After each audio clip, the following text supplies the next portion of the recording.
No ar, Faixa Livre, rádio jornalismo de verdade, a informação de primeira qualidade, a interpretação e os comentários das notícias, entrevistas, o contraditório.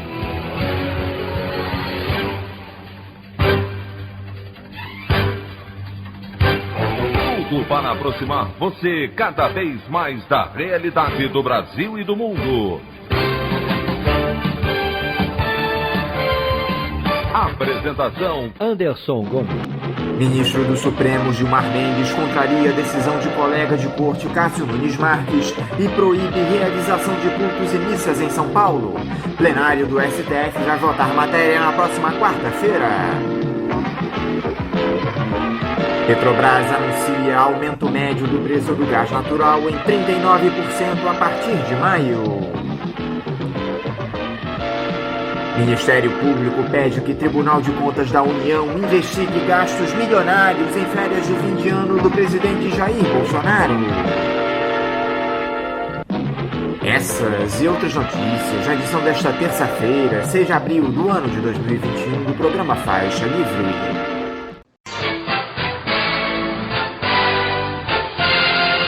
Comentário de Anderson Gomes.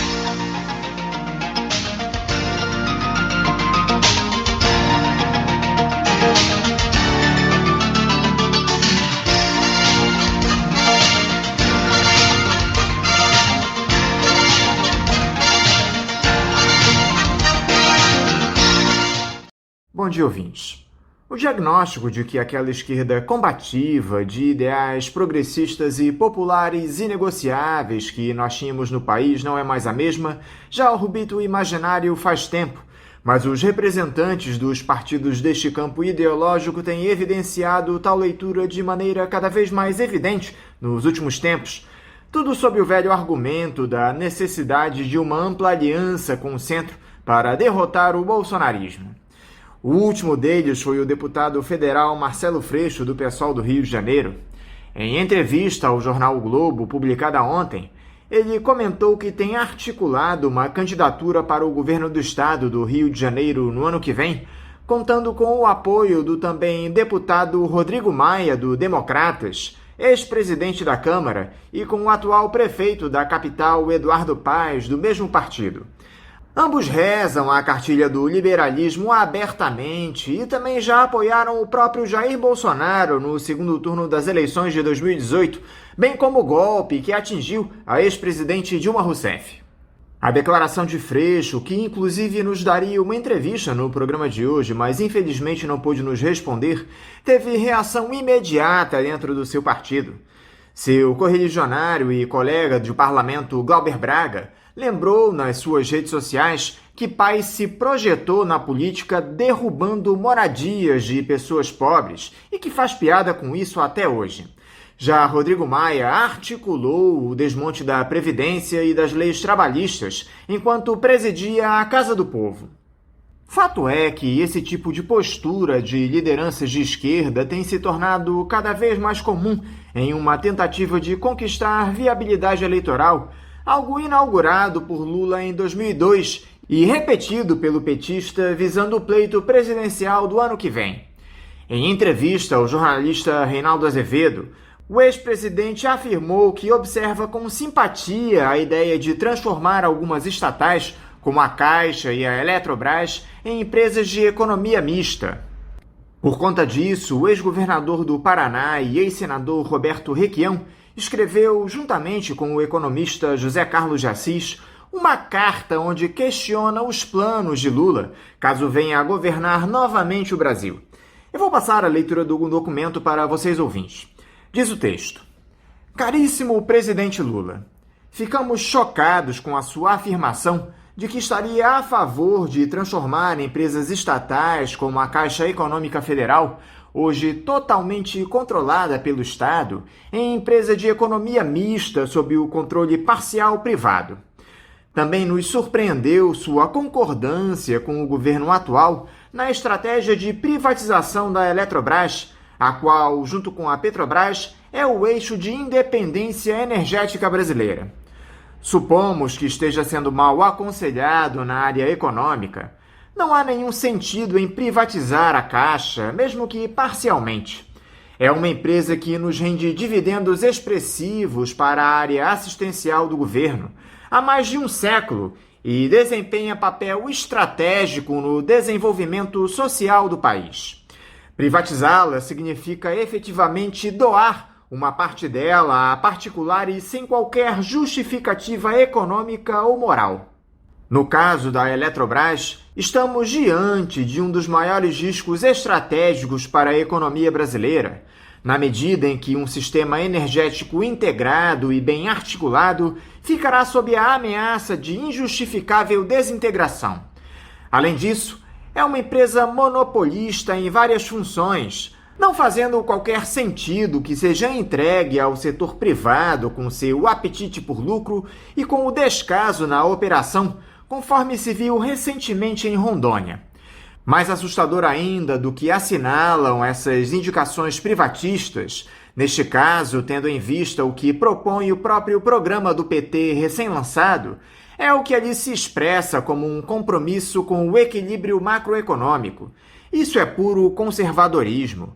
É um compromisso, sim, com a recessão, pois uma economia que não tem desequilíbrios macroeconômicos, sobretudo a partir de recessão, jamais retomará o crescimento econômico. Observe os Estados Unidos, o Japão, a União Europeia, a Inglaterra.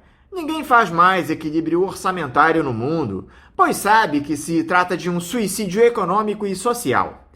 Equilíbrio macroeconômico é manter a demanda no nível da oferta, o que, num quadro de recessão, impede o investimento público deficitário, chave do keynesianismo.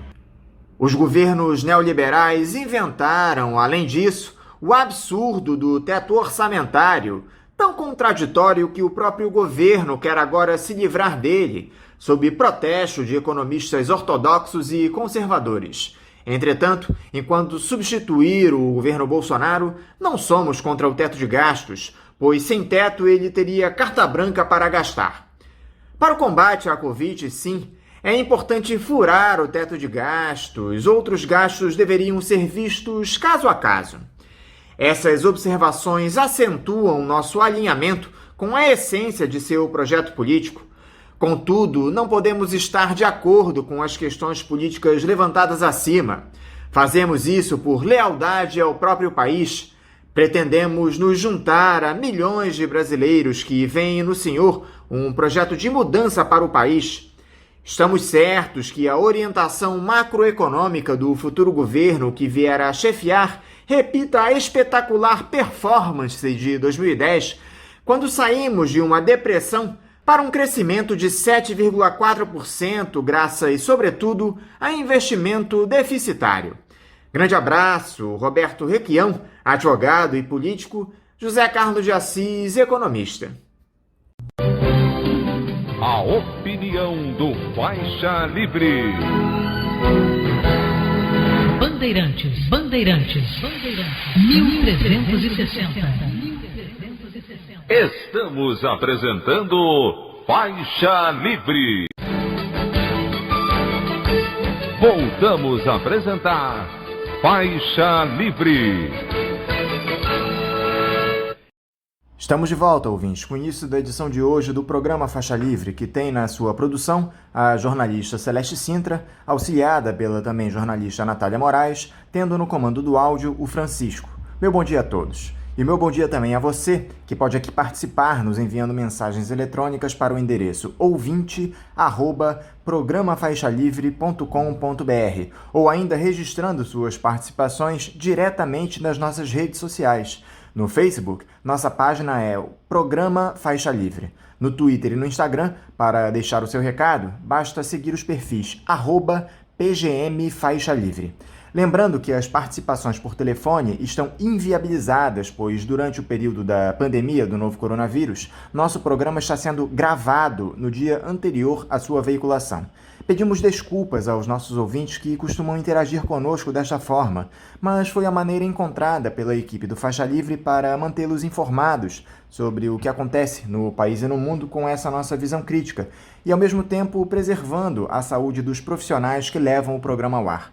O Faixa Livre pode ser acompanhado também pelo nosso aplicativo para celulares com sistema operacional Android. O nome do aplicativo é Programa Faixa Livre. Os ouvintes também têm acesso à transmissão pelo nosso site, o www.programafaixalivre.com.br, ou pela página da Associação de Engenheiros da Petrobras, a AEPET, uma das nossas entidades patrocinadoras, no www.aepet.org.br. Para quem perdeu alguma das edições ou quer ouvir novamente o Faixa Livre, os áudios das entrevistas e editoriais estão disponíveis no nosso podcast, nos aplicativos Spotify, Deezer e Castbox. E dando início às nossas entrevistas, eu cumprimento o professor titular de História Contemporânea da Universidade Federal do Rio de Janeiro, a UFRJ, Francisco Carlos Teixeira. Francisco Carlos, bom dia. Bom dia, é um prazer estar aqui mais uma vez com vocês. Fico muito satisfeito em poder conversar e poder falar com vocês e com o público em geral. Obrigado pelo convite. Francisco, muito obrigado por você novamente estar aqui conosco no Faixa Livre. Francisco, o bolsonarismo se vê cada vez mais encurralado no nosso país e tenta reagir à sua maneira. Nós vimos na semana passada algumas atitudes do presidente da República para acalmar os ânimos do mercado e do centrão, só que ele mais uma vez sinalizou a sua intenção de estabelecer uma nova ditadura no país, nomeando em postos-chave como o Ministério da Defesa e a Advocacia Geral da União figuras abertamente comprometidas com seus ideais autoritários, ao mesmo tempo em que trocou o comando das Forças Armadas em uma nova tentativa de politizar a tropa. Surpreenderam essas ações do presidente, Francisco? De certa forma, uma reforma ministerial parecia inevitável. Não exatamente porque as pressões populares exigiam uma reforma ministerial, mas porque o governo Bolsonaro estava inteiramente paralisado. Não há nada feito no governo Bolsonaro, nada que o Guedes tenha prometido estava acontecendo. Então, alguma coisa precisava ser feito.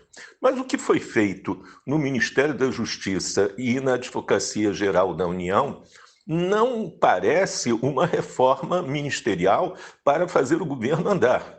Ali o que aconteceu, fundamentalmente, foi uma blindagem da família Bolsonaro.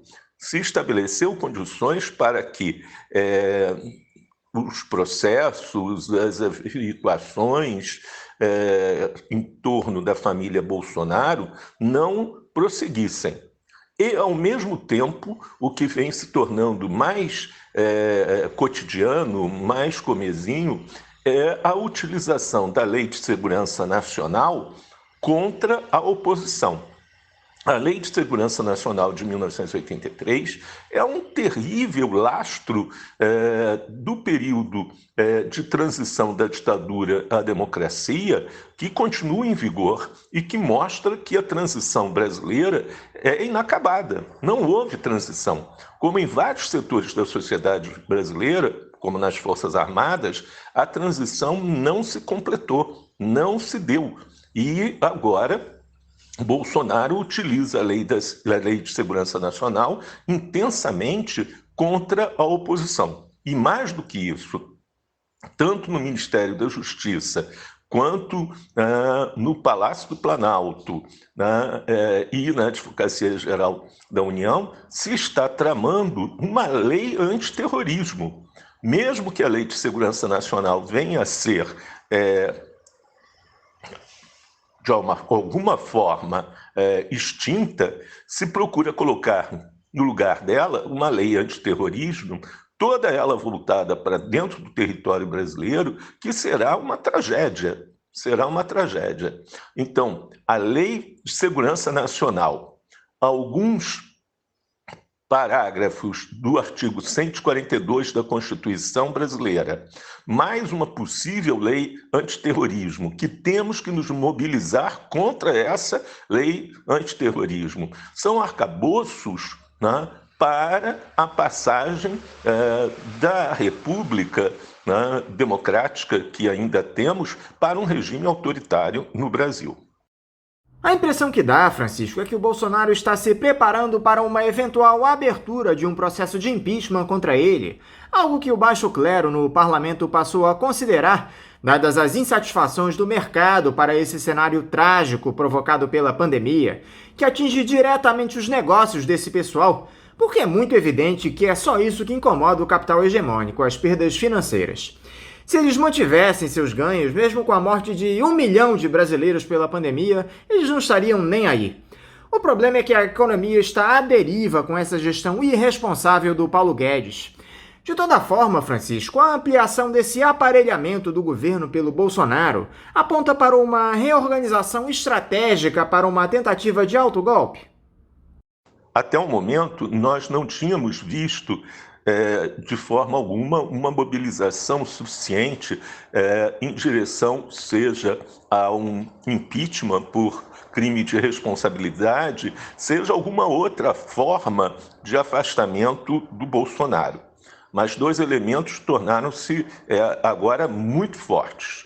De um lado, a pilha de corpos, a montanha de corpos, que se dirige rapidamente para 500 mil mortos em 1º de junho no Brasil, e, de outro lado, o fracasso da gestão econômica de Paulo Guedes. Esses dois elementos são notórios nesse momento. Mesmo aqueles que estavam satisfeitos e que vinham dizendo deixa o homem governar, tem crítica demais, principalmente os setores empresariais que criticavam Bolsonaro, mas se calavam perante Guedes, isso é muito importante distinguir. Haviam meios de comunicação, haviam setores empresariais, havia uma certa elite financeira que fazia críticas a Bolsonaro, mas se calavam perante Guedes. Esses setores começaram a ficar preocupados, principalmente porque os seus planos de privatização, de internacionalização, de fatiamento das empresas estatais, das grandes empresas que representam basicamente a estrutura produtiva do Brasil, a estrutura que ainda mantém essa nação em pé, como a Eletrobras, como a Petrobras, como o Banco do Brasil, não progrediram, não conseguiram avançar conforme eles desejavam que avançassem. E então Guedes começou a ser questionado.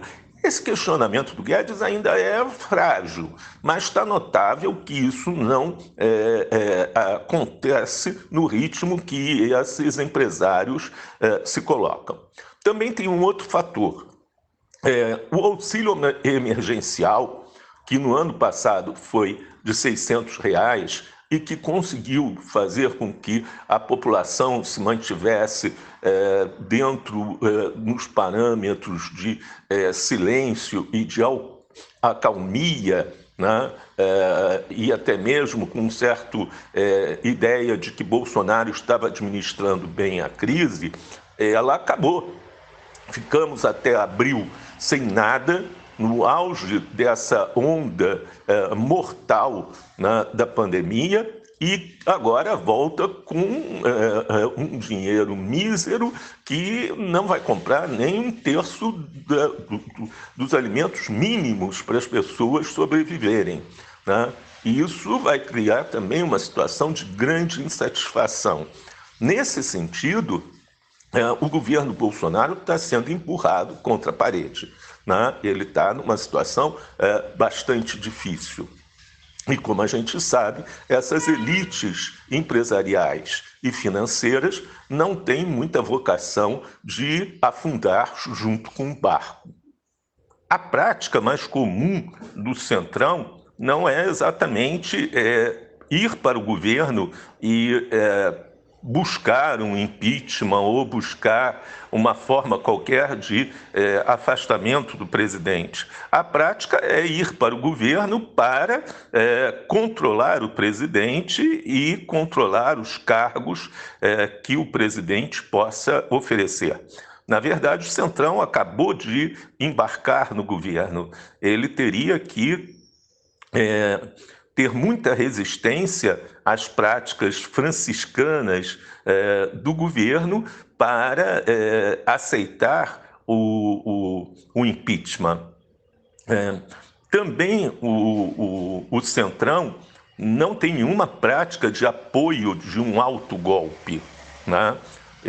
O autogolpe daria uma força ao Bolsonaro que seria contrário aos interesses do Centrão. O golpe ele precisaria que as Forças Armadas estivessem de acordo, né, com o governo para que isso acontecesse. Eu não vejo nas Forças Armadas, pelo menos na sua cúpula, no alto comando das Forças Armadas, uma disposição para apoiar Bolsonaro numa aventura desse tipo.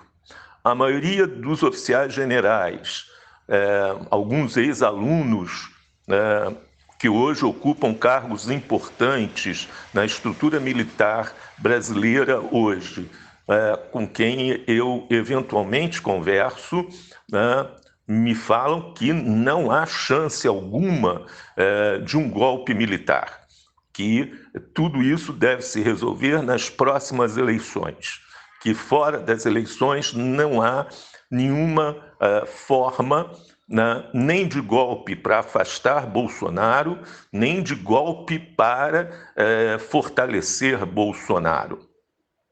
Mas há, sim, um horizonte sombrio, que não é garantido, não há como dizer que vai acontecer, mas é sombrio, que são, hoje no Brasil, os 411 mil homens armados das PMs, os 430 mil homens das guardas de vigilância privadas, quase todas elas empresas organizadas por militares da reserva, e um número não claro, muito difícil de atingir, das guardas municipais.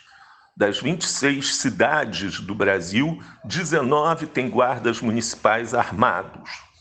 Esses são, em sua grande maioria, são bolsonaristas que ainda veem no Bolsonaro o mito, né?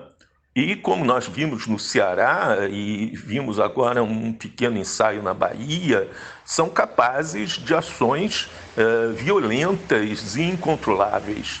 Eu diria hoje que não tem PM no Brasil que seja eficazmente controlada pelo seu governador, né? Bolsonaro já tentou, inclusive, federalizar as PMs, colocando-as sob tutela do Ministério da Justiça, desse Ministério da Justiça que está aí, controlado pelo bolsonarismo, manipulado pelo bolsonarismo, né? Já tentou, inclusive, criar um cargo de general da PM, né? Então, eu acho que a gente está olhando muito para uma margem do rio e o perigo está crescendo na outra margem do rio, né?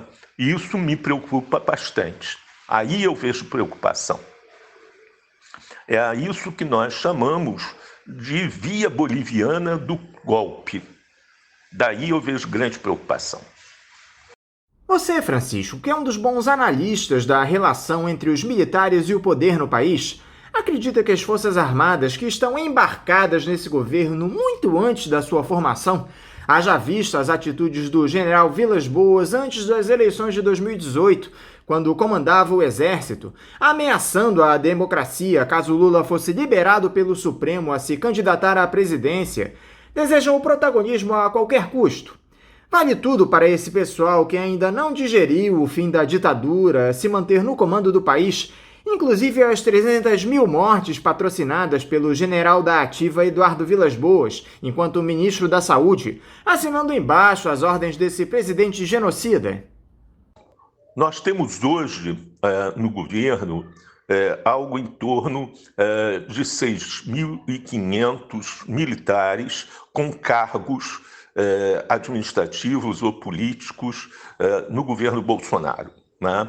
Evidentemente, isso faz um peso fantástico e dá um apoio único na história da República. Nem durante o período da ditadura de 1964-85 nós tivemos tantos militares, inclusive ministros militares no governo, como agora. Não só isso, quer dizer, grande parte do apoio, da sustentação do governo Bolsonaro advém, evidentemente, dos militares. Bolsonaro várias vezes se refere às Forças Armadas, né, e ele não faz muita distinção entre Marinha, Aeronáutica e Exército como meu Exército. Isso também nunca aconteceu na história da República. Nenhum presidente se referia ao Exército, muito menos às Forças Armadas, como meu Exército. Isso é uma vocação, sem dúvida nenhuma, caudilista, ditatorial, né, muito explícita nesse sentido.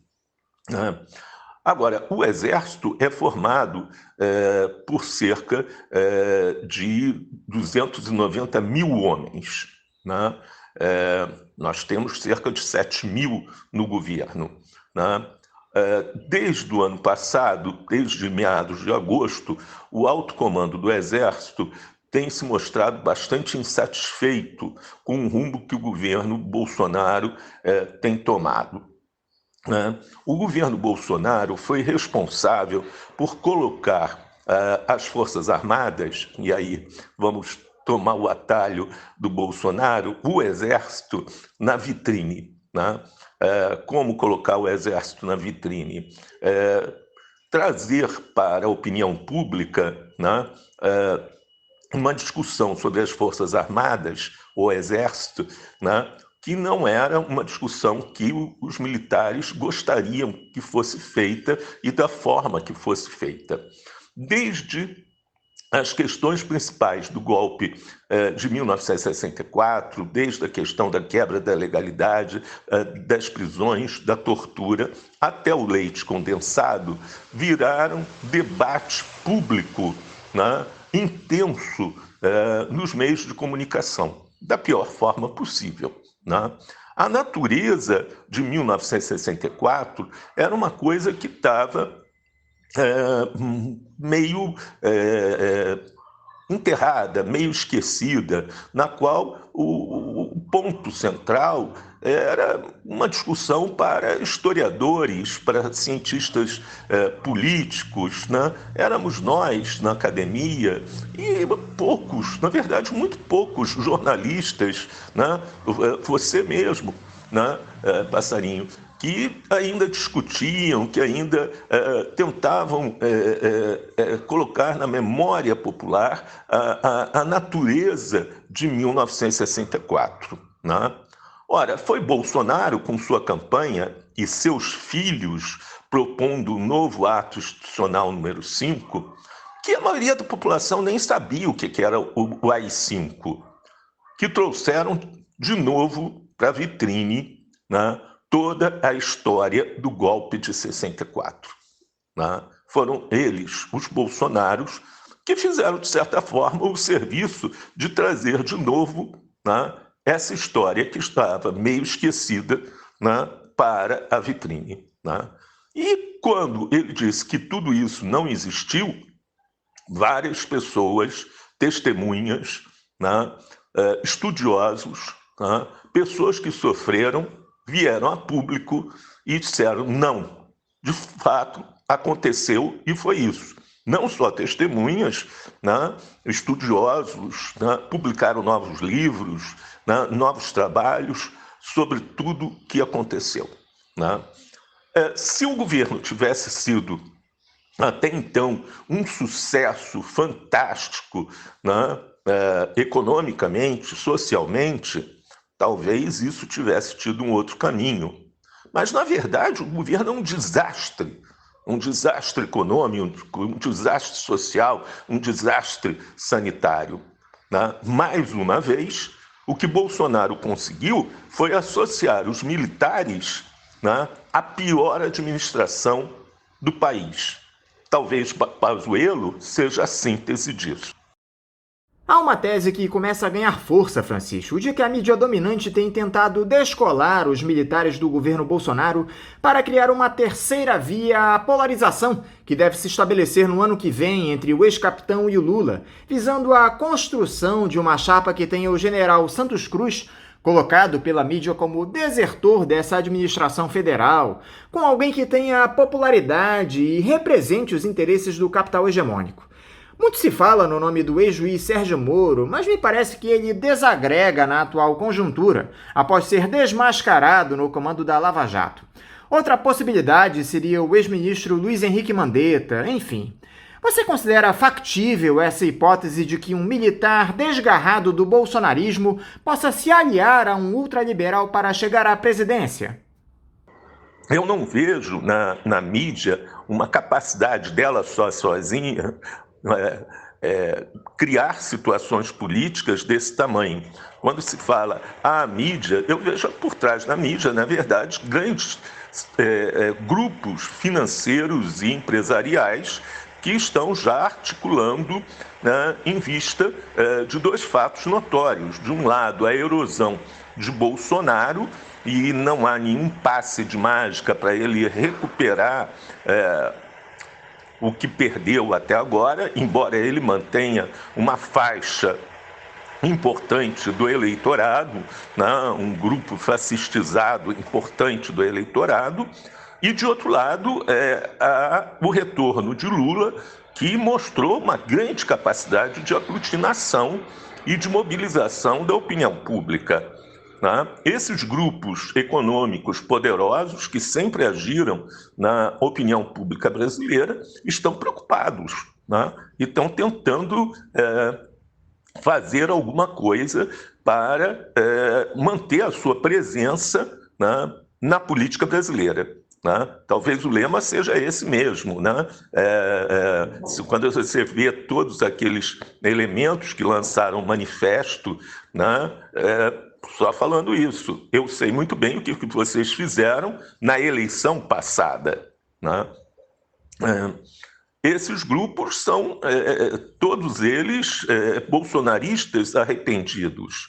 Né? Arrependidos não pelo que o Bolsonaro fez, mas arrependidos pelo que o Bolsonaro não conseguiu fazer. Né? As privatizações, né? As grandes, né, entregas, né, da soberania brasileira, etc. Agora, a gente tem que ter também uma atenção a alguma coisa. Quando a gente fala que Bolsonaro foi incompetente economicamente, etc., mas houve uma primeira fase lá do governo Bolsonaro que ele foi até muito competente na destruição de direitos sociais. A legislação trabalhista e a legislação previdenciária no Brasil foram destruídos, né, pelo Bolsonaro. E só não tivemos a destruição do SUS, inclusive por um desses que é candidato agora e se diz centrista, né, por causa da pandemia. Se não fosse a pandemia, o SUS estaria também destruído. Né? Então, temos que ter atenção com esses candidatos que se dizem de centro, que, na verdade, né, é a direita disfarçada. E a esquerda, diante desse cenário em que o liberalismo busca se impor a uma polarização Bolsonaro e Lula, Francisco? Porque, sinceramente, não dá para considerar o petista como candidato de esquerda. O Lula segue tentando uma composição com o mercado nos moldes daquilo que se deu lá em 2002, na época daquela malfadada Carta aos Brasileiros. Há até quem diga que a esquerda estaria falida, Francisco. Você vê um apoio ao ex-presidente como algo inevitável para o campo progressista em 2022, ainda que o fundamental, e é importante deixar claro, seja pensar em como superar essa crise que está estabelecida hoje? Eu acho que a esquerda está muito ocupada redigindo o seu próximo manifesto. Como ela está muito ocupada na redação desse próximo manifesto, dessa próxima carta de repúdio, eu acho que ela não tem tempo para fazer outra coisa. Eu continuo achando que algumas coisas de mobilização, de clareza contra esse regime, vigílias na porta do Ministério da Saúde, vigílias nas secretarias de saúde. Quer dizer, sabia hoje que o prefeito do Rio de Janeiro quer abrir a cidade nessa situação que a gente se encontra. São coisas absolutamente insuportáveis, né? A última que eu senti particularmente chocante foi a entrevista do Lula com esse jornalista que passou anos da sua vida, né, tratando a esquerda e o próprio presidente da forma mais vil, né? Inúmeros jornalistas lutaram, trabalharam, se dedicaram a esclarecer a opinião pública, né, contra a Lava Jato, contra o que estava acontecendo, contra as mentiras da imprensa empresarial, né? E se escolheu uma das pessoas que mais trabalhou para criar, né, a desinformação no Brasil, né? Não sei por que essas coisas acontecem, né? Esse passar pano na memória do Brasil. Isso tudo me parece muito estranho e me parece que o país é cada vez mais o país do acordão, do conchavo, de não pensar as diferenças, não pensar o conflito, não explicar à nação o conflito, né, a diferença entre os grupos de interesse, como os grupos de interesse se enriquecem às custas do trabalhador, não colocar a questão da legislação trabalhista, da legislação previdenciária, dos direitos roubados dos trabalhadores, me parece, sem dúvida, né, um apelo à conciliação insuportável. Para encerrar, Francisco, tomando como base essa observação que eu fiz no final da pergunta anterior, o que ainda pode ser feito para que nós consigamos superar esse momento complicado que atravessamos, com mais de 3.000 mortes diárias pela Covid-19, com o empobrecimento cada vez maior da nossa população, com esse projeto de entrega das nossas estatais? Como reagir a tudo isso e que atores podem tomar para si o protagonismo desse embate? Eu acho que transformar toda a luta política numa luta contra Bolsonaro, nesse momento, é um terrível equívoco.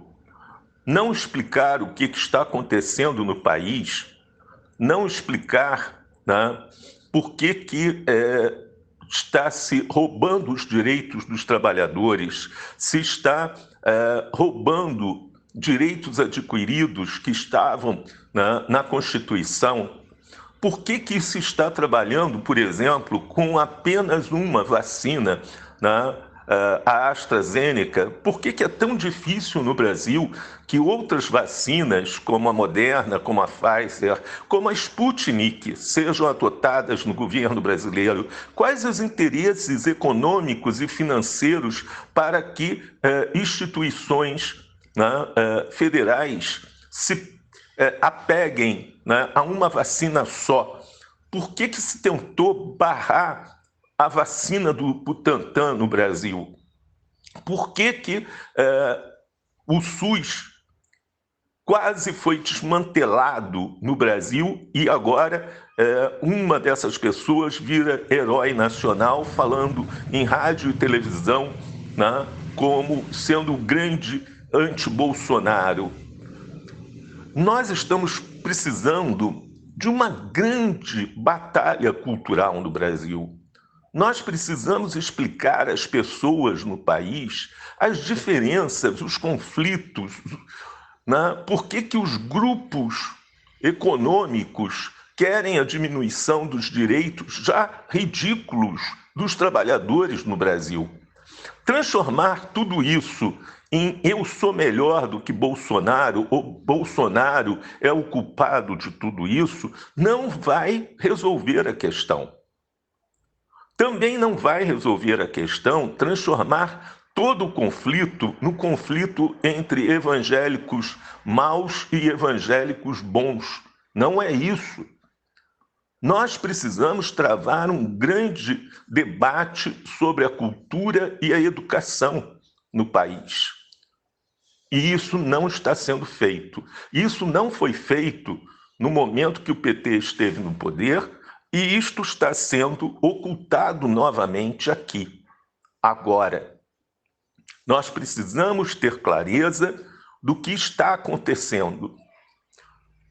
As lutas fundamentais, o horror que esse país tem aos pobres, aos negros, né, aos diferentes, a necessidade intensa de ocultar qualquer diferença e querer fazer acordos em vez de explicitar a diferença e dizer claramente por que temos diferenças com algumas pessoas, com alguns grupos, faz com que nós não consigamos dizer claramente por que as pessoas roubam os direitos dos trabalhadores no Brasil. Francisco Carlos, mais uma vez, muito obrigado por esse diálogo conosco aqui no Faixa Livre. Eu quero te desejar um ótimo dia de trabalho e deixar aqui o meu abraço. Quero agradecer muito a vocês a chance de conversar com o público, de expor algumas ideias e algumas experiências muito imperfeitas, muito impressionistas, e dizer que nós temos que nos mantermos críticos, mobilizados, né, e principalmente discutir com amigos, colegas, com vizinhos, né, sem perder a esperança. Conversamos aqui com o professor titular de História Contemporânea da Universidade Federal do Rio de Janeiro, a UFRJ, Francisco Carlos Teixeira. Vamos agora ao nosso primeiro intervalo. Voltaremos já já. Voltamos a apresentar Faixa Livre. Já voltamos, ouvintes. Nós tínhamos agendado para esse próximo bloco uma entrevista com o deputado federal Marcelo Freixo, do PSOL aqui do Rio de Janeiro, mas infelizmente, por conta de problemas na agenda, o Freixo não pôde conversar conosco. Por esse motivo, nós vamos repetir agora a entrevista que foi ao ar ontem com o presidente da Fundação Lauro Campos Marielle Franco, Francisvaldo Mendes. Francisvaldo Mendes, bom dia. Bom dia, Anderson. Eu que saúdo aí os ouvintes aí desse programa, Faixa Livre, um programa de referência no debate político, e estou à disposição aí para a gente poder conversar nessa manhã. Francisvaldo, muito obrigado por você dialogar conosco aqui no programa. Francisvaldo, o Grupo Observatório da Democracia, que reúne 8 fundações de partidos de oposição, do qual vocês fazem parte, lançou um manifesto pedindo a abolição dessa excrescência que é a Lei de Segurança Nacional e o afastamento imediato do presidente Jair Bolsonaro. Nesse documento, assinado por instituições além do PSOL, do PT, PDT, PCdoB, PCB, Cidadania, PROS e PV, o grupo também propõe uma proposta de emenda à Constituição para incluir como um dos crimes de responsabilidade previstos no artigo 85 da Constituição Federal as ações que atentem contra a vida por sabotagem ou omissão em situações de epidemia e pandemia. Eu gostaria que você comentasse, Francisvaldo, primeiro essa importante iniciativa do Observatório da Democracia. Vocês acreditam que esse manifesto possa ter repercussão lá em Brasília? Nós acreditamos sim, Anderson, que pode ter uma boa repercussão lá em Brasília e repercussão, inclusive, nacional, que a gente possa fazer uma boa campanha aí para que essa proposta de emenda à Constituição possa ter uma repercussão efetiva na vida da população brasileira, uma vez que o que está previsto hoje na Constituição de afastamento do presidente da República é só através do impeachment, né? E a gente sabe que o impeachment ele é um trâmite muito burocrático, muito demorado. Então, essa proposta, que é colocar como responsabilidade do presidente da República cuidar do seu povo para que ele não sofra as consequências de pandemia e endemia, tanto dessa quanto de outras, né? É uma atualização da Constituição brasileira. E nós sabemos que a Constituição não previu esse crime de responsabilidade que nós estamos sofrendo na pele hoje, essa inoperância e essa irresponsabilidade do presidente da República pudesse acontecer, né? Então, com essa realidade que nós estamos vivendo hoje, da omissão do governo federal de poder cuidar do seu povo, defender a saúde, defender a vida, preservar a ciência, né? Então, nós achamos que podemos atualizar a Constituição, prevendo, mas esse crime de responsabilidade do presidente da República, que já tem 7 incisos, melhor dizendo, lá dos crimes de responsabilidade, no artigo 85 da Constituição, e aí nós vamos aumentar esses crimes de responsabilidade atualizando os crimes, né? E o que nós estamos propondo é incluir mais um inciso dizendo que o não observância do cuidado com a população em tempos de endemia e pandemia, com as atitudes adequadas, com prevenção, vacina, preservar o povo para não morrer, né? Como nós estamos vivendo hoje, mais de 325 mil mortes, né? Então nós temos que estar atento a isso e atualizando a Constituição, porque a pessoa, quando é eleita, ela não tem carta branca para fazer tudo e o que quiser. Ela é apenas uma pessoa para administrar os órgãos públicos, o dinheiro público e a condução da vida, né? Principalmente preservar a vida. E, infelizmente, nós estamos vivendo numa situação que nós temos um presidente que ele não está tendo o cuidado necessário. Então, nós temos que atualizar a Constituição para que a gente possa aplicar a realidade do que a gente vive atualmente aos governantes de plantão. Então, como já tem vários estudos que essa não vai ser a única e nem a última pandemia, né? Já tivemos outras anteriores com menos consequência, estamos passando por essa, atravessando por essa, e é um problema global, né? Da natureza, da humanidade, que a gente precisa enfrentar. E os governantes têm que estar preparados, ou se não está preparado, pelo menos se cercar de pessoas preparadas para combater esse tipo de situação de pandemia. Como na Constituição não está previsto, e nunca a gente imaginou em 1988 que íamos enfrentar uma situação terrível dessa, de flagelo, né, da humanidade por conta de um vírus que é invisível e que a gente está fazendo todas as formas, a sociedade de uma maneira geral, todas as formas de combatê-lo, não imaginávamos que íamos ter um governante que não ia assumir a sua responsabilidade no enfrentamento de uma pandemia.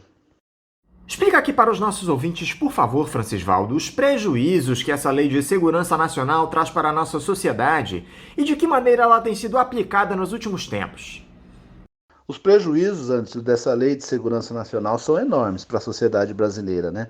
Mas é importante a gente deixar claro a diferença das iniciativas, né? Nós tivemos a iniciativa da proposta de emenda à Constituição ao artigo 85, que é a proposta de responsabilização do presidente que não cuida da população no tempo de endemia e pandemia, que não estava prevista, a gente está propondo lá, como respondi na pergunta anterior. No entanto, esse pedido de revogação da Lei de Segurança Nacional é uma outra iniciativa que o Observatório também já teve, no sentido de pedir que essa lei não seja mais obedecida, né? Ela não cabe mais no ordenamento jurídico brasileiro. Ela foi feita na época da ditadura militar, ela foi feita com o claro intuito de perseguir opositores políticos, né? No sentido de não deixar que o povo se manifestasse, expressasse a sua vontade. E agora ela deveria já ter sido revogada, né?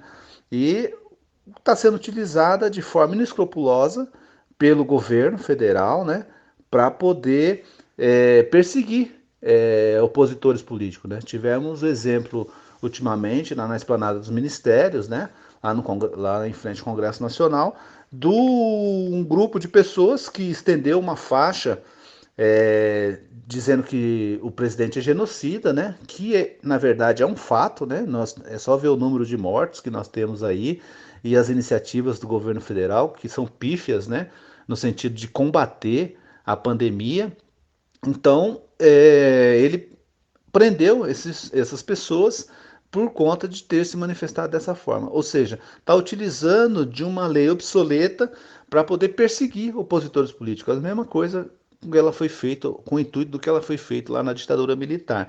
Então, os prejuízos para uma sociedade democrática, ela é enorme. Nós sabemos que essa perseguição normalmente ocorre em países totalitários, em que tem governos autoritários, né, que querem perseguir seus opositores ou não têm liberdade de expressão, não têm liberdade de livre manifestação.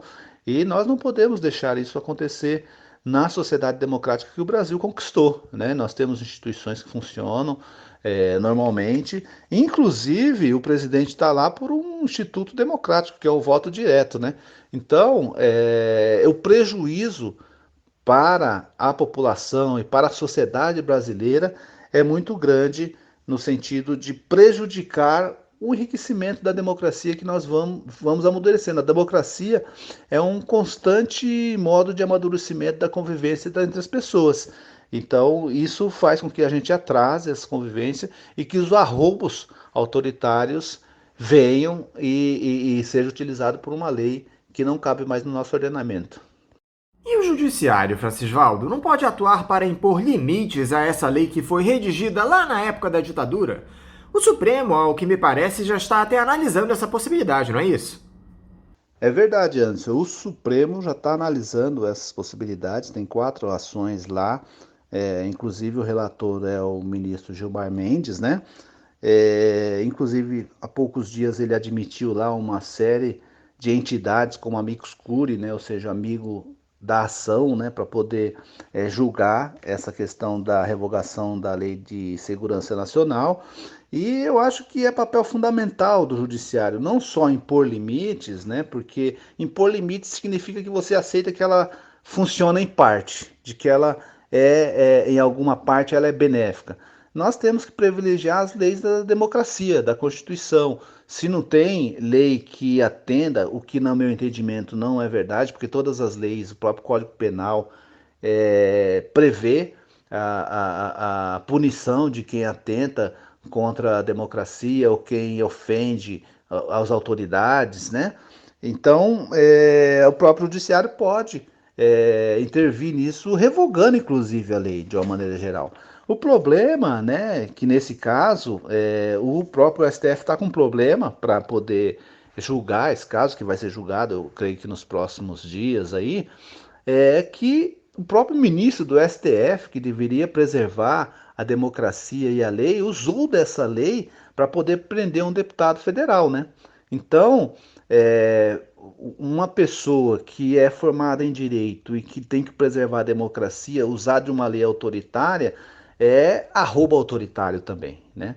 Então, isso é um problema que nós vivemos na nossa sociedade, que de vez em quando tem uma ou outra autoridade, né? A gente ainda vem daquela cultura de você sabe com quem está falando, né? Então, essa expressão é um arrobo autoritário. Então, o correto é revogar toda a lei de segurança nacional, debater no Congresso, fazer outra lei, aplicar as leis que existem hoje no Brasil. O que não falta no Brasil é lei, todo dia tem uma lei nova, né? Então, o Poder Judiciário pode sim dar uma boa contribuição para a democracia. O problema é que está tendo um ativismo político judiciário que não contribui, inclusive, para a democracia, né? Que às vezes beneficia um campo ideológico, às vezes beneficia outro, mas para viver numa democracia plena, nós temos que ter leis claras, transparentes, e as que são obsoletas, como a Lei de Segurança Nacional, elas têm que ser abolidas, né, do sistema jurídico. Então, nós também temos muitos problemas no próprio judiciário, que a juiz às vezes se acha que está acima do cidadão, que como ele decide questões da vida da sociedade, e então ele decide, ele acha que ele é acima do cidadão, né? Ele não acha que ele é um julgador, um cidadão julgador, né? Que tem um papel de juiz, que tem que contribuir para a sociedade e tal. Ele acha que ele está acima. Então, e aí vem da cultura, né? Vem da cultura do autoritarismo, de achar que manda. A família tem poder, normalmente a maioria dos juízes não tem poderes aquisitivos grandes, porque é o único que pôde só estudar na vida e foi ser juiz. Então, nossa democracia ainda está em aperfeiçoamento, ela não está completa. E como eu falei, a democracia ela é um constante movimento de aperfeiçoamento. Então, eu acho que o judiciário tem papel fundamental, é importante a gente preservar as instituições, acreditar na justiça, mas nós não podemos achar que ela está acima do bem e do mal também. No que diz respeito à PEC, Francisvaldo, essa é uma proposição que precisa de maneira imediata ser discutida pelos parlamentares. Temos um presidente negacionista que já tem na conta mais de 325 mil mortes pela Covid-19. Não dá para usar outra palavra para classificar esse cenário senão um genocídio, Francisvaldo. Concordo plenamente, Anderson. É um verdadeiro genocídio que nós estamos vivendo atualmente na sociedade. Você ter um governo que não comprou, não previu, não fez o planejamento de compra de vacina antecipadamente. Não tem uma logística que atenda toda a população de forma eficaz, né? Você tem toda uma estrutura, que é o SUS, Sistema Único de Saúde, que ela é uma das mais avançadas no mundo enquanto sistema, tem os seus problemas, mas é um dos mais avançados no mundo. Nós temos uma capacidade de vacinação formidável, nós temos uma população que se envolve com campanhas de vacinação e você tem essa falta de uma coordenação nacional para poder fazer a vacinação. E aí, essa PEC tem que ser imediatamente aprovada para ser mais um mecanismo de responsabilidade do presidente, né? Porque quando a pessoa é eleita presidente da República, ela é eleita para conduzir o país e proteger a sua nação e o seu povo. E, infelizmente, esse governo, ele está lá e está defendendo só os seus interesses, né? Os interesses escusos, os interesses pessoais, interesse de proteção da família, ou seja, não é um governo do povo brasileiro, né? É um governo que tem uma falácia no sentido de querer defender o povão, de tentar parecer igual ao povão, mas na verdade ele está lá para defender os seus interesses escusos. Então essa PEC, ela é uma necessidade de ter mais um mecanismo jurídico para poder responsabilizar o governo federal e o presidente da República. Agora, dá para esperar que esse Congresso comprometido com o capital hegemônico e com o bolsonarismo até o pescoço, Francisvaldo, vai levar à frente essa PEC que vocês propõem? Eu acredito que é possível que o Congresso leve à frente. Em que pese que eu concorde que é um Congresso comprometido com grande capital, é um Congresso que, na verdade, está lá para fazer negociatas, assim como os outros congressos, né? Com muitas exceções, né? Porque tem muitos deputados lá sérios, combativos, que querem fazer a transformação social, querem fazer um mundo melhor, que dedicam a sua vida à defesa intransigente dos direitos da nação, dos trabalhadores, do povo de uma maneira geral. Mas nós, que somos 8 partidos que propusemos essa PEC, né, se a gente for somar os nossos deputados, já são 146 deputados federais, né, e alguns senadores. E esses já é um grande passo, né? Para aprovar a PEC, nós vamos precisar de 308 deputados. Se levarmos em conta que nós já temos 146, ficam faltando só 162 deputados, num total de 367 deputados.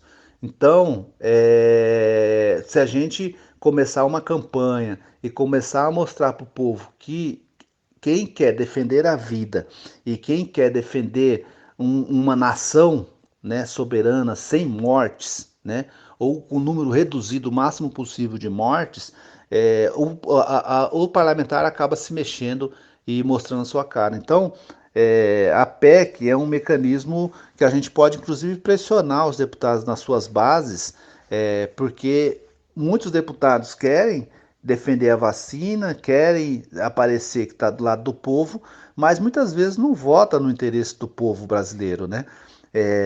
porque tem o interesse do grande capital, né?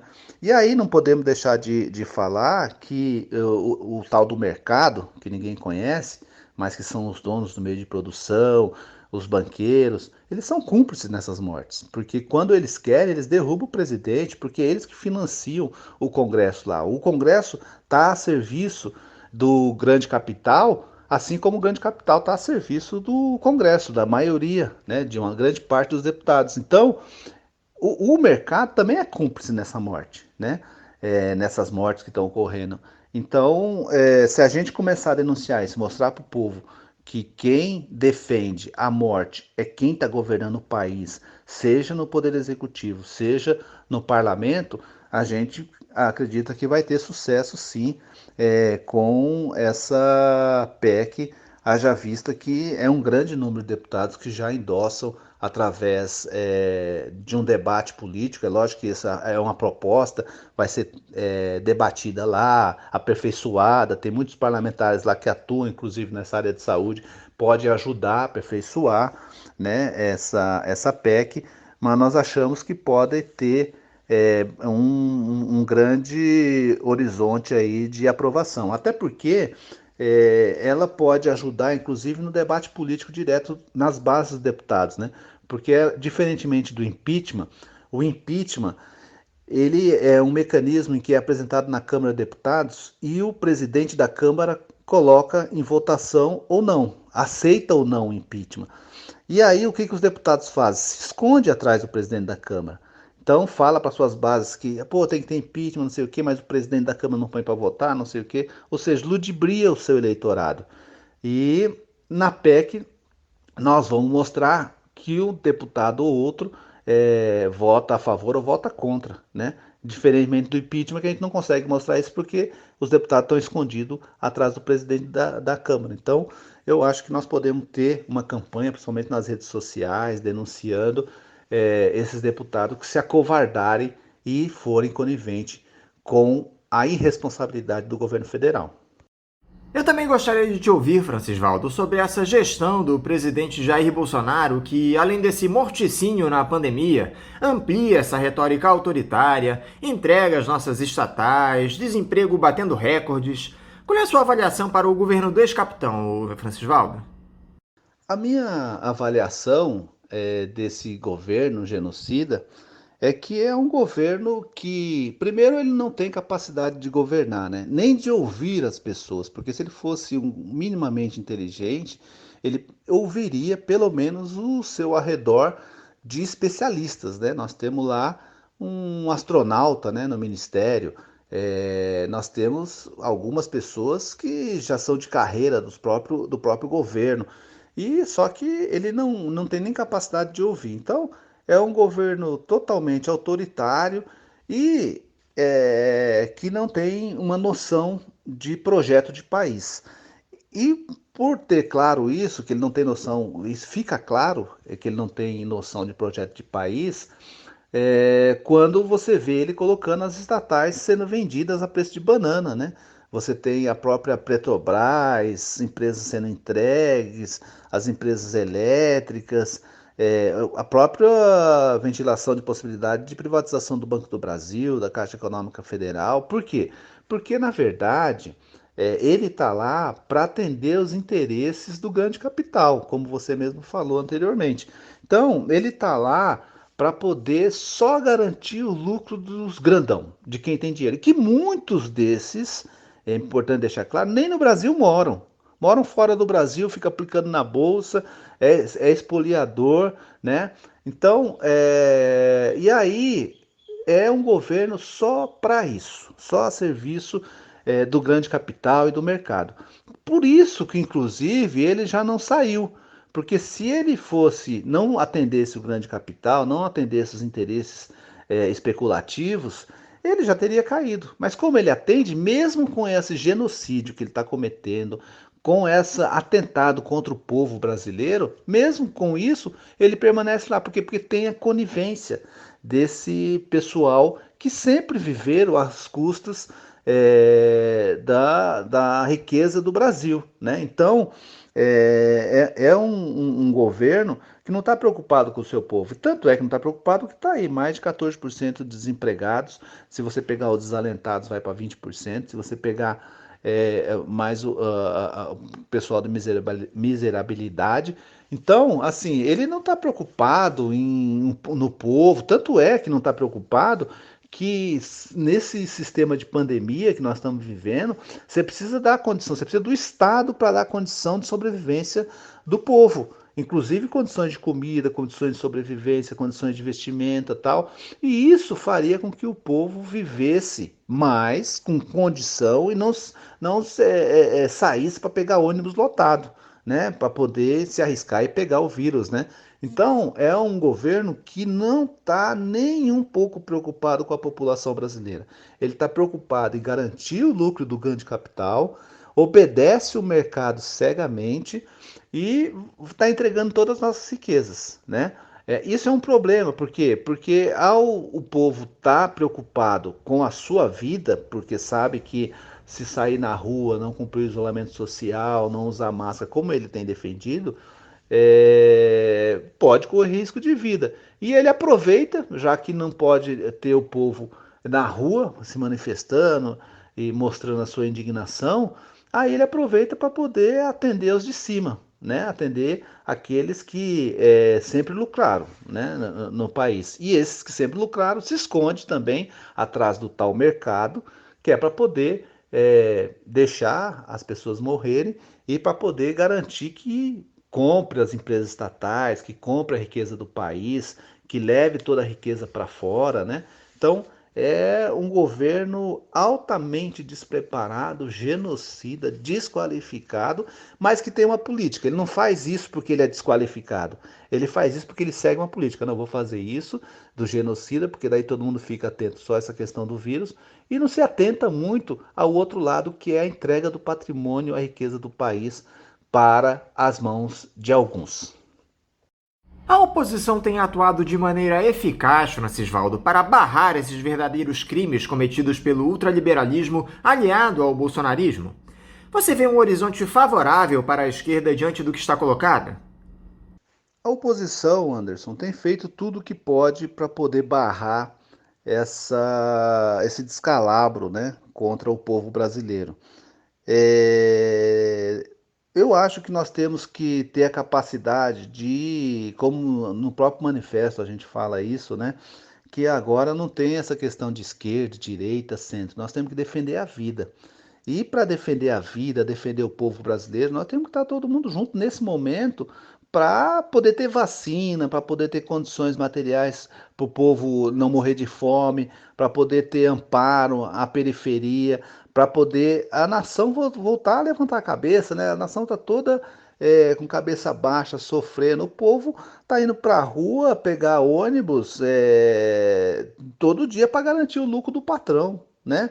E aí, tanto o pequeno comerciante e o pequeno industrial não tem ajuda do governo federal, como o povo também não tem, né? Só quem tem ajuda são os banqueiros, que já sacaram bilhões aí do cofre da União para poder colocar empréstimo, só que não disponibiliza esse empréstimo, né? Porque não sabe que é difícil receber, porque não tem uma produção nacional, não tem uma produção local. Então, é um governo que, na verdade, tem feito tudo para destruir a capacidade de levantar o povo brasileiro. Mas eu acho que se a gente conseguir agora implementar e mostrar para a população que nós temos que ter capacidade de ter um programa, um projeto, eu acho que nós temos condição de fazer um debate político mostrando que esse governo foi o pior governo que o país já teve, né? E acho que nós podemos ter um horizonte de discutir um programa, uma proposta política em que o povo volta a ser protagonista, né? E nós temos que ampliar a democracia brasileira, né? Porque uma das coisas que está meio parado é as formas de participação popular, né? Esse governo, a primeira coisa que ele fez foi inibir os conselhos, né? A participação do povo nos conselhos, tal. Por quê? Para poder centralizar poder. E o que nós temos que fazer é justamente ao contrário, ampliar poder para a população, para não ficar concentrado poder nos governantes, para não poder efetivamente o governante fazer o que quer. O governante não pode fazer o que quer. O governante tem que fazer o que está previsto na lei e defender o seu povo. Então, eu acho que se a gente consegue agora defender a vida e restabelecer que diminua drasticamente o número de mortes, nós podemos começar a fazer um debate político depois de um programa que a gente possa dar altivez ao povo, dar altivez.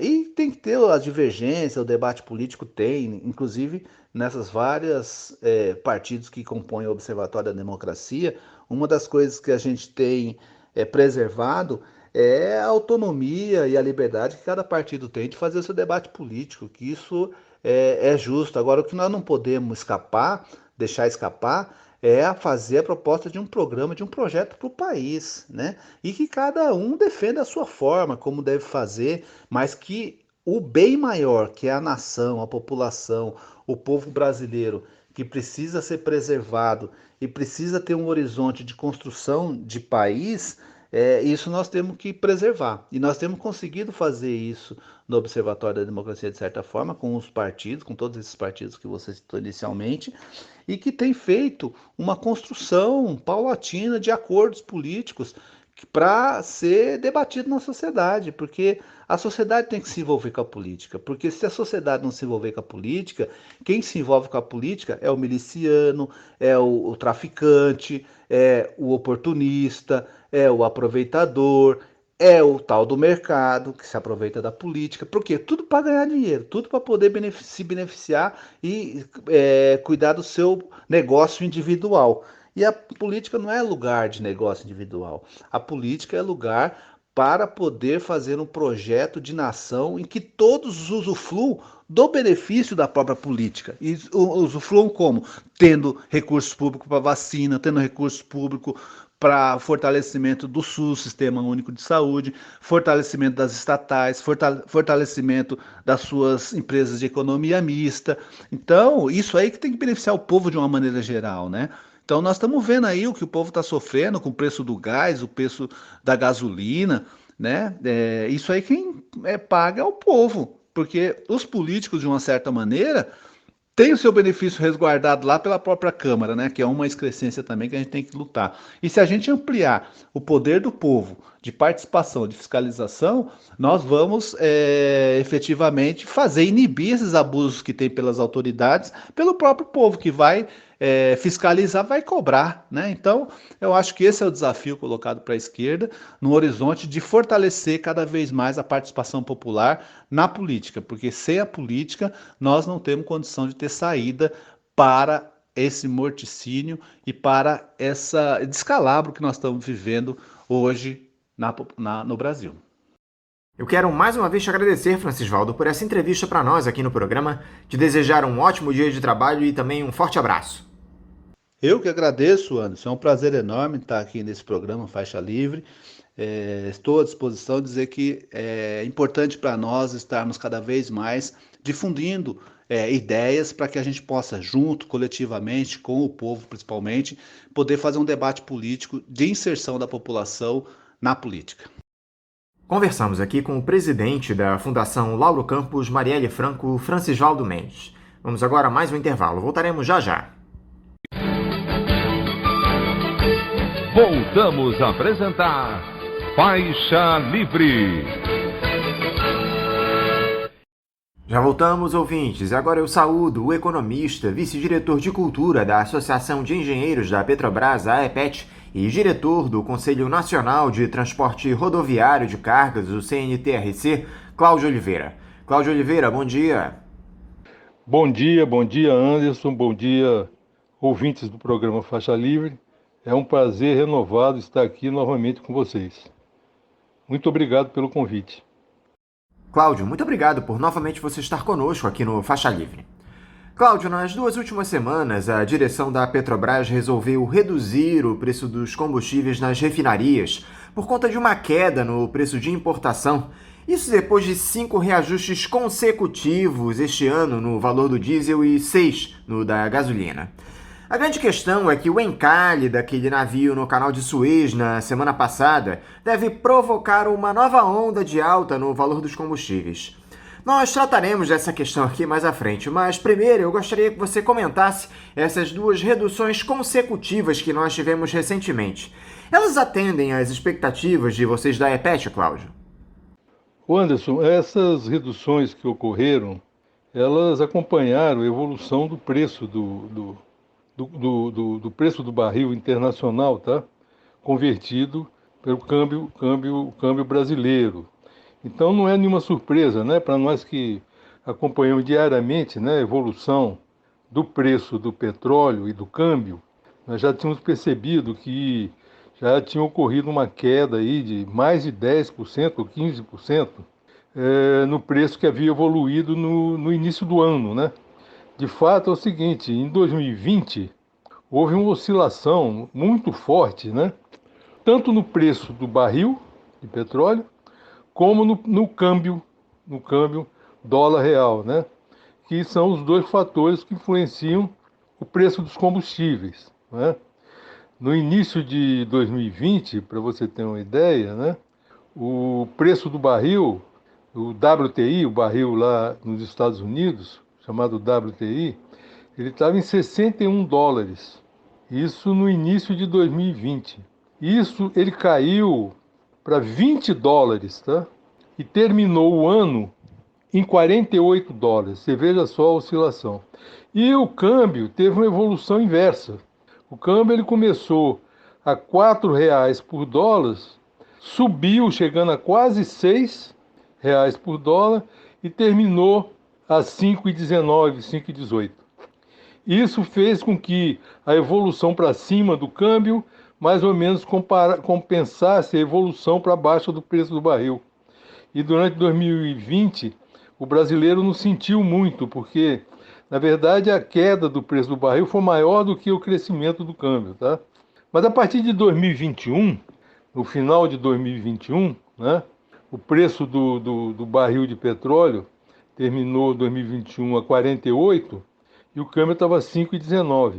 Mas logo em janeiro, início de fevereiro, isso houve uma reação muito forte, tanto do câmbio como do preço do barril, né? O que forçou, então, a Petrobras a fazer esses aumentos, seguindo essa política de preço, que é absurda, né? Essa de preço de paridade de importação, mas eles seguiram isso aí e fizeram esses aumentos todos que ocorreram, né? E logo depois de março, né? No início de março, dia 5 de março, esse preço atingiu o pico, o máximo, tá? No período. A partir daí ele começou a cair. E no momento em que tinha as quedas aí de mais de 10, 15%, é que ocorreram as reduções feitas pela Petrobras, né? Então não houve nenhum motivo especial, né? Como a troca da presidência lá, etc e tal, que poderia ser alguém alegar, não. Seguiu aquilo que estava já programado, né? O problema lá no canal de Suez, do navio que encalhou, ele foi resolvido e parece que não vai afetar em nada, tá? Ontem, dia 5, né, o barril de petróleo, o preço do barril de petróleo, estava caindo muito, caindo violentamente ontem, tá? E o câmbio também, o que significa que, de repente, nós podemos até ainda ter essa semana alguma redução aí no diesel, na gasolina, não sei, tá? Se continuar essa queda, pode ser que a Petrobras venha a promover mais uma redução, tá certo? Então, na verdade, eu acho que sobre esse aspecto aí, apesar de não concordar com a forma que estão sendo feitas as coisas, né, eles seguiram aquilo que já haviam seguido há muito tempo, tá certo? Como eu comentei anteriormente, Cláudio, essa situação ocorrida no canal de Suez, onde um navio ficou encalhado e impediu a circulação de mercadorias durante 6 dias, nesta que é a principal rota entre a Ásia e a Europa, a mais curta, deve fazer com que o preço do petróleo volte a subir.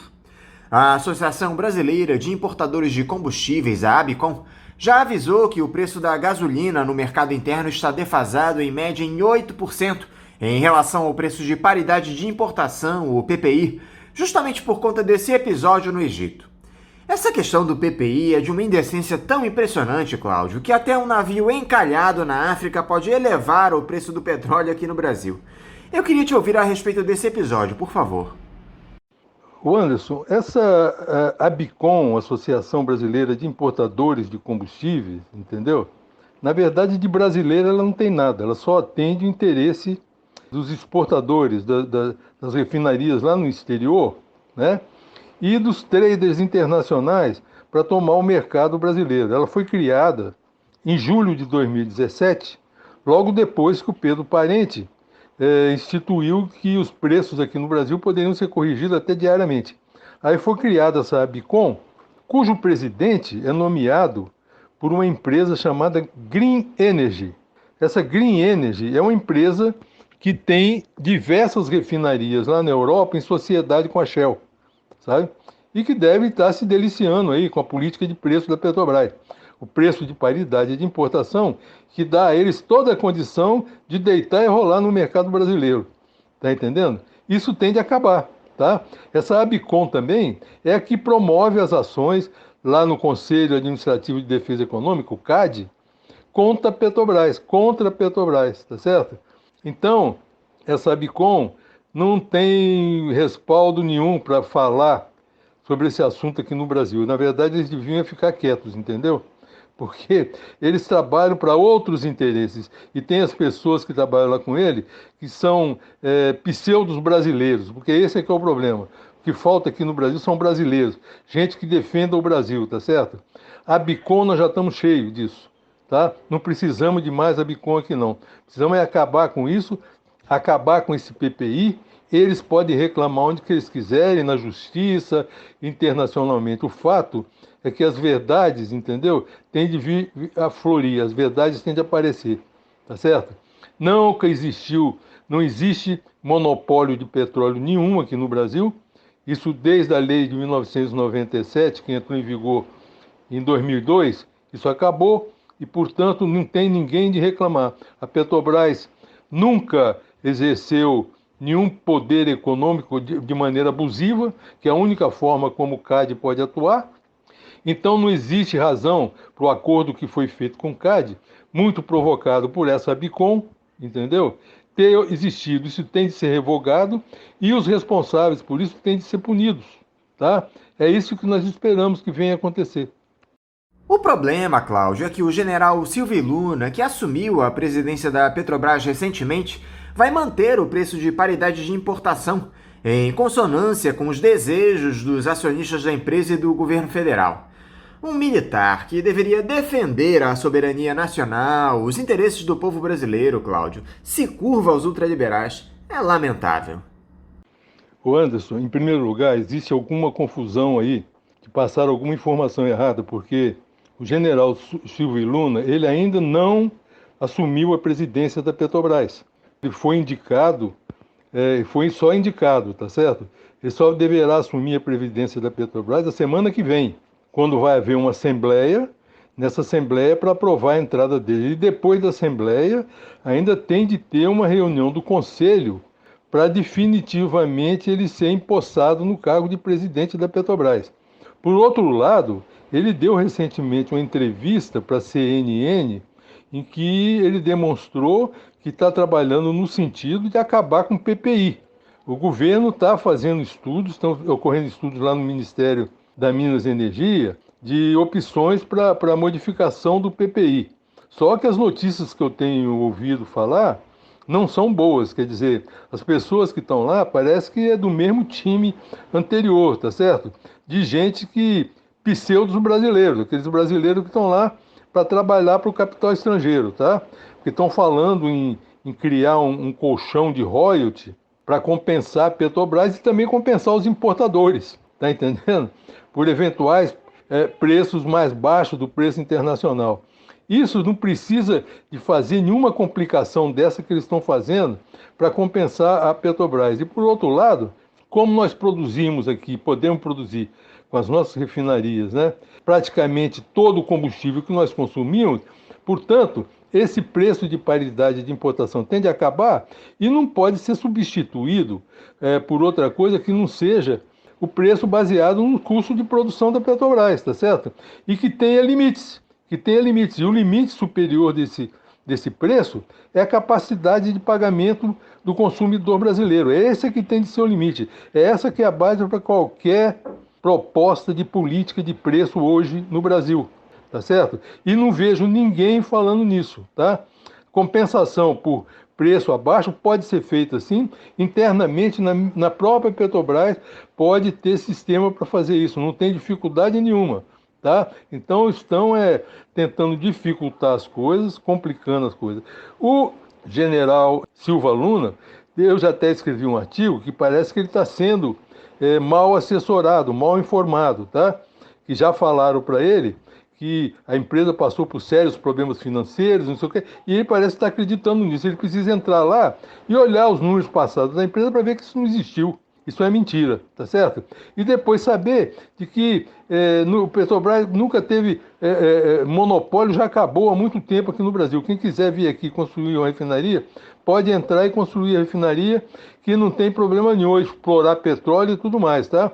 Agora, cabe a nós brasileiros de verdade, verdadeiros brasileiros, defender o Brasil, defender a nação brasileira e essa estatal que é importantíssima para o nosso desenvolvimento e que caiu na mão de pessoas que trabalham para interesses fora dos interesses do Brasil e da própria Petrobras, tá? Esse que é o problema. E o general vai ter de enfrentar essa questão. Cláudio, eu li uma notícia que me chamou muito a atenção e te confesso que causou preocupação. A produção da Bacia de Campos registrou, ao fim de 2020, o menor volume deste século, de 679 mil barris por dia. Deste total, 607 mil foram extraídos pela Petrobras, segundo dados divulgados pela empresa e compilados pelo Instituto de Estudos Estratégicos de Petróleo, Gás Natural e Biocombustíveis, o INEP. Explica aqui pra gente, por favor, Cláudio, os motivos dessa queda. Ela foi provocada apenas por conta dos efeitos da pandemia, que acabou reduzindo a demanda de combustíveis em todo o mundo? Há algum outro componente que influenciou nessa queda histórica? Que tipo de reflexo essa queda na produção pode provocar, Cláudio? Bem, Anderson, olha, a Bacia de Campos, ela já está, os poços todos maduros, né?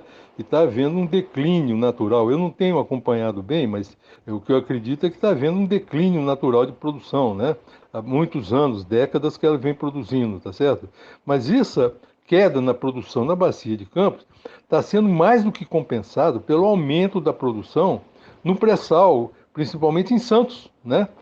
No campo de Búzios e outros campos que tem lá, que estão aumentando fantasticamente a produção, tá certo? Na verdade, o que vai ocorrer é o inverso. A Petrobras vai aumentar e muito a produção dela. Então, para 2026, já está previsto que a Petrobras alcançar produção de quase 4 milhões de barris dia de petróleo, tá certo? Bateu seus recordes históricos, né? E a Petrobras vai alcançar 5 milhões de barris dia de petróleo, graças ao pré-sal brasileiro.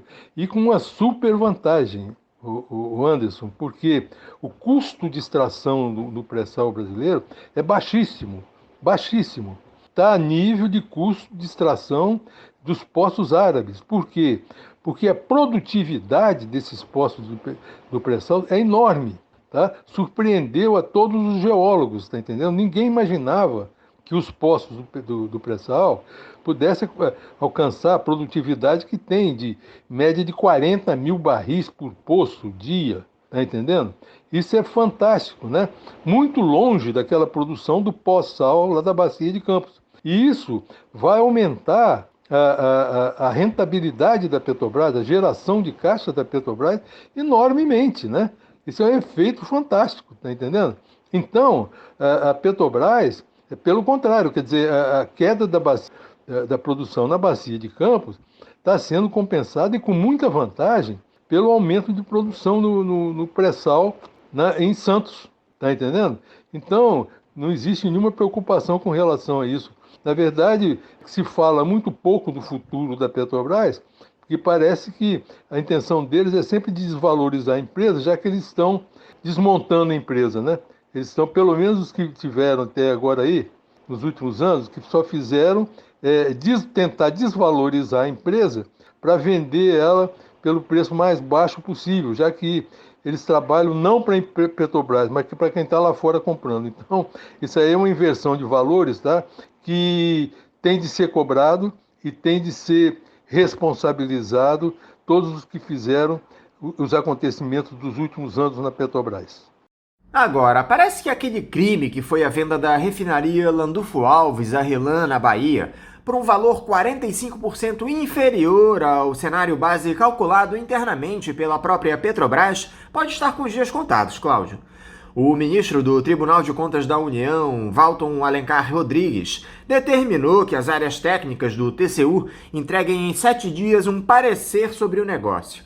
Os ministros da corte criticaram a pressa da Petrobras em fechar o negócio e chegaram a alertar que uma tentativa de driblar o controle externo poderá levar à responsabilização de membros da diretoria executiva da estatal. É uma esperança, Cláudio. Você acredita que essa venda da RLAM possa ser desfeita pelo TCU? Bem, veja bem, a esperança, né, é a última que morre, né? Mas eu, sinceramente, eu não acredito no TCU, tá? Infelizmente é assim, tá? Nós estamos nessa situação, tudo que tem acontecido, um dos principais problemas da Petrobras, né, na venda desses ativos, no meu modo de ver, o principal responsável foi o próprio TCU, né? Porque lá em 2016, os técnicos do TCU já haviam levantado de que a venda de ativos da Petrobras estava sendo feita à revelia da lei, tá certo? Ao arrepio da lei, desculpe, tá entendendo? E descumprindo a legislação, e no final de 2016, o TCU mandou a Petrobras paralisar a venda de ativos, né? E entrou na conversação lá, na época o presidente era o Pedro Parente, tá certo? E o relator do processo, se eu me lembro bem, era o ministro José Musso, que fez a relatoria desse processo, né? E ele acabou fazendo um acordo com a Petrobras, permitindo que a Petrobras continuasse a venda dos ativos, fizeram lá um esquema que não funcionou até hoje de verdade, entendeu? Para justificar isso aí. E no parecer do ministro, no parecer que ele colocou lá no início de 2017, para liberar as vendas dos ativos, ele disse, está lá escrito no parecer, ele disse que a Petrobras precisava vender aqueles ativos para resolver problemas de liquidez de curto prazo, tá? Resolver problemas de liquidez de curto prazo. A liquidez de curto prazo da empresa, ela é apurada pela chamada liquidez corrente, sabe? Que é a divisão do ativo corrente pelo passivo corrente. Na época lá que ele falou isso, a liquidez corrente da Petrobras era de 1,80. Significa dizer o seguinte, para cada um que a Petrobras tinha de pagar, ela dispunha de 1,80. Para você ter uma ideia, nessa mesma época, a liquidez corrente da Chevron, a segunda maior petroleira americana, era de 1. E a liquidez corrente da Esso, que é a maior petroleira americana, era de 0,8. Portanto, precisava somar a liquidez corrente da Chevron com a liquidez corrente da Esso para chegar na liquidez corrente que tinha a Petrobras. E ele colocou isso no parecer dele e liberou a venda dos ativos que deveriam ter sido interrompidos lá, tá certo? E não houve nenhuma contestação. É o que eu questiono muito, os nossos advogados, ninguém questiona nada. Ele deu esse parecer, ficou escrito lá, todo mundo achou que era verdade o que ele estava falando. Ninguém foi lá nos balanços da empresa para ver qual era a situação verdadeira desse problema que ele disse de liquidez de curto prazo, tá certo? Então, fica difícil hoje acreditar que na hora final de definir que o TCU realmente vai fazer análise. O primeiro ponto que o TCU tinha de estar atacando é o tal do acordo que foi feito com o CAD, que a Petrobras fez com o CAD, que é o maior absurdo. Quer dizer, não foi o CAD que foi atrás da Petrobras para cobrar da Petrobras vendas de ativos, né? Por alguma ação mal feita, não. Foi a Petrobras que foi ao CAD oferecer ao CAD, tá? E se dizendo culpada, tá entendendo? Isso não existe. Quer dizer, isso foi o maior crime, né? E o que o CAD votou lá foi tudo votado por 3-2. A vitória deles foram 3 conselheiros a favor e 2 contra. E os dois contra foram muito claros, tá certo? Demonstrando que não existe monopólio nenhum da Petrobras e nem abuso de poder da Petrobras. O CAD não podia estar intervindo nisso. Então o TCU devia estar olhando para isso e não ficar com essa conversa fiada aí agora. Bom, vou aguardar. Vamos ver, né? Como eu disse, a esperança é a última que morre.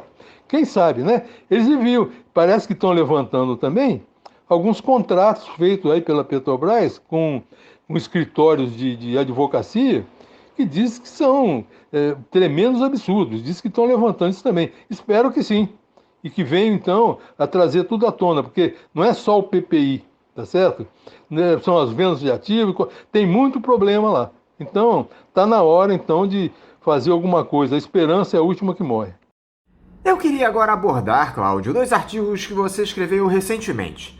No primeiro deles, você explica por que a Petrobras consegue manter elevada a geração de caixa, mesmo a empresa tendo sido dilapidada nos últimos anos, com a venda de uma série de ativos. Qual é o segredo para isso acontecer, Cláudio? Veja bem, antes, a Petrobras foi tremendamente dilapidada e destruída nesses últimos anos, né? Para você ter uma ideia, de 2010 até 2014, a receita líquida da Petrobras sempre foi superior a 140 bilhões de dólares. Sempre foi, tá certo? O pico da dívida da Petrobras foi em 2014. A dívida alcançou 136 bilhões de dólares, tá? Isso por quê? Porque no período de 2010 até 2014, a Petrobras investiu mais de 250 bilhões de dólares, Anderson, gerando uma enormidade de emprego no Brasil. A Petrobras estava crescendo uma enormidade. Isso preocupou todos os grandes produtores de petróleo no mundo, que viram que a empresa ia disparar e ia passar na frente de todo mundo, não é? Então, foi ali, em 2014, que houve a interrupção de tudo. Veio a Operação Lava Jato, que, claro, descobriu aquelas corrupções, etc., mas que não afetava o resultado da empresa. Por mais roubo que fizeram lá, não balançaram com a geração de caixa da empresa, e os números estão lá para mostrar, tá certo? Mas aí me parece que o pessoal da Lava Jato descobriu um outro problema que afetava lá as empresas estrangeiras, que era o crescimento que a Petrobras ia ter e o crescimento que isso ia provocar no Brasil, não é? E ali foi interrompido tudo. Então, aquela receita que a dívida, né, que alcançou um pico de 136 bilhões em 2014, mas a Petrobras tinha uma receita líquida, teve uma receita líquida em 2014 de 144 bilhões de dólares, tá? Agora, em 2020, a receita da Petrobras foi de 54 bilhões de dólares, Anderson. Quer dizer, a Petrobras teve uma queda de 90 bilhões de dólares na receita em 6 anos. 90 bilhões de dólares, Anderson, é mais do que o PIB de 90% dos países do mundo. Tá entendendo?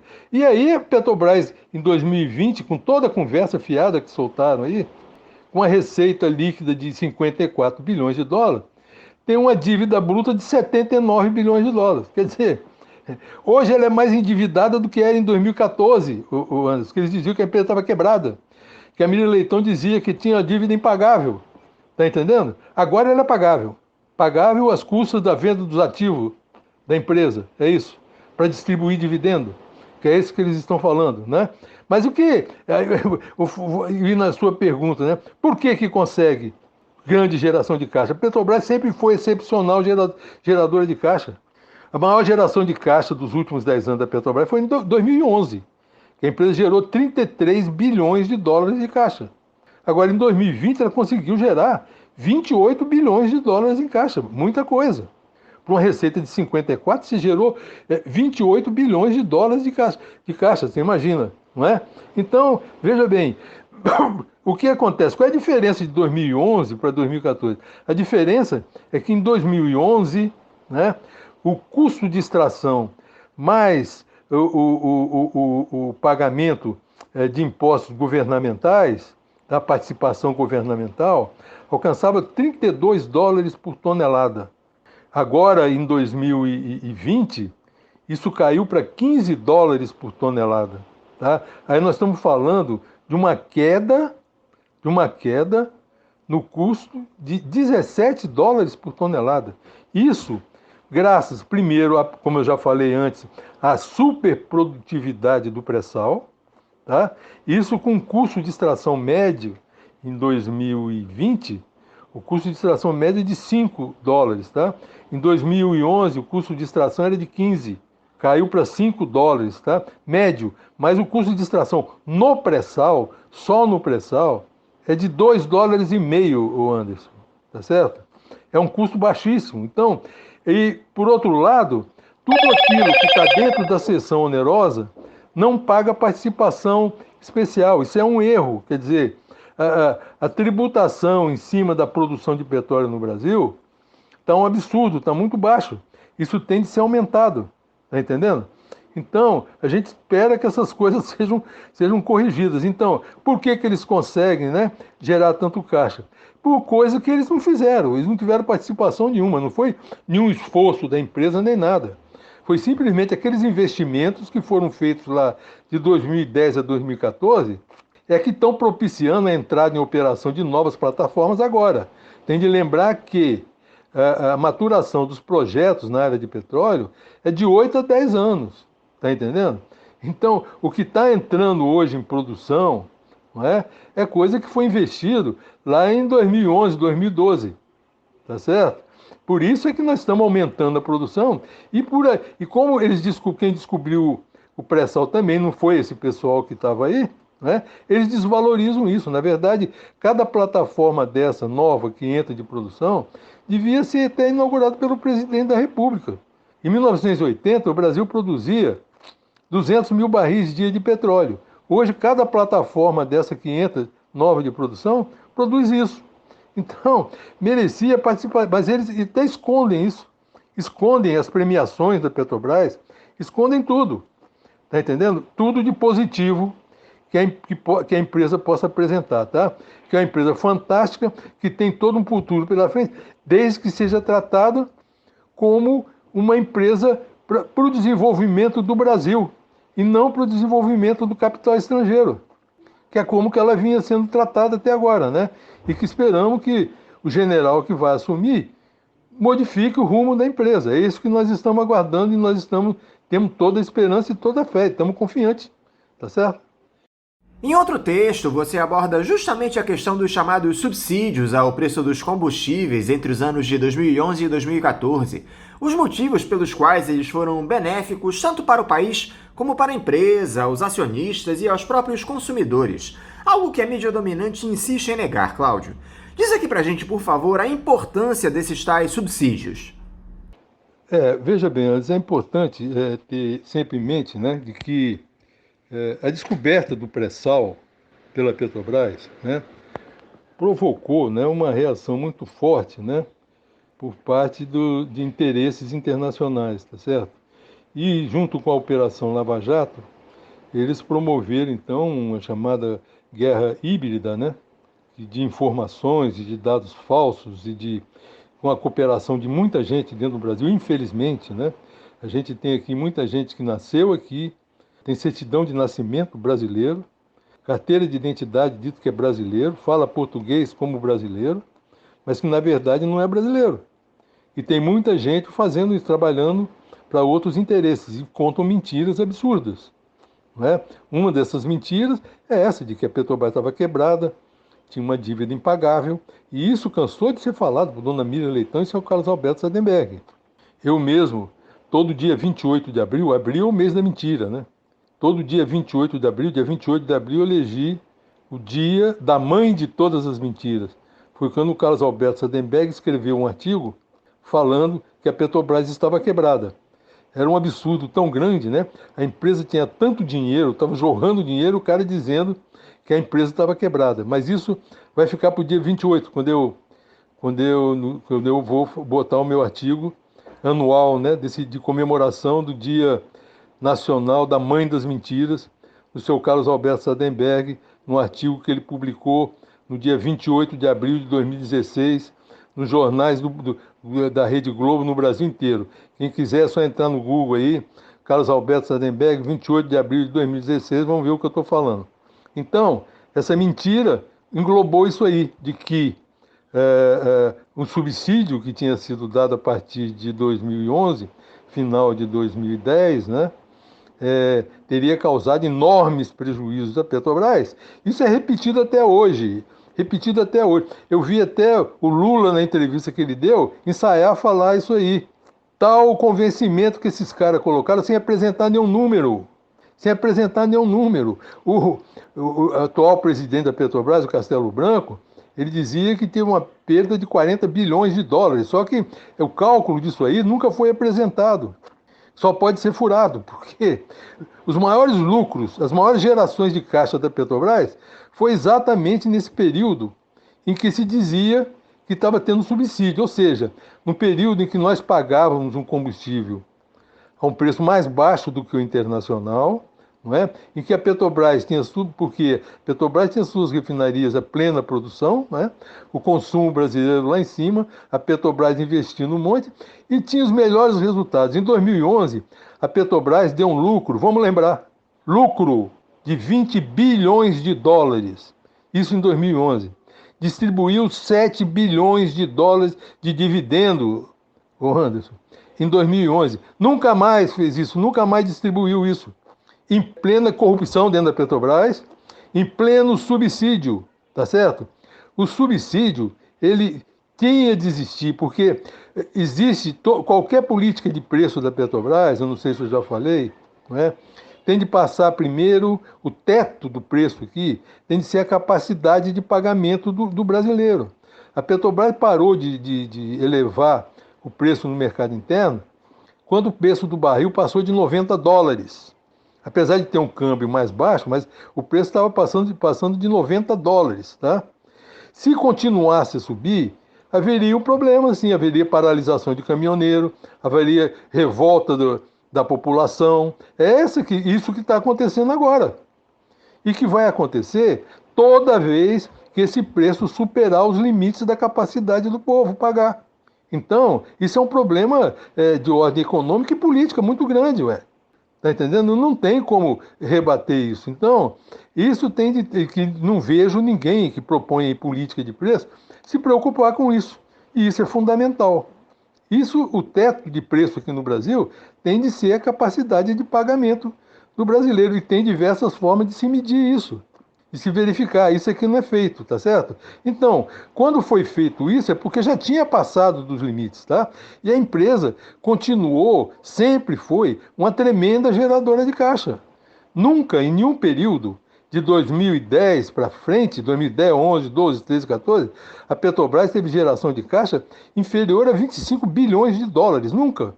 Deu lucro em todos os anos e distribuiu muito dividendo e participação aos empregados. Então, eles inventaram uma história sem mostrar nenhum número e todo mundo acreditou. Isso tem de ser desmentido.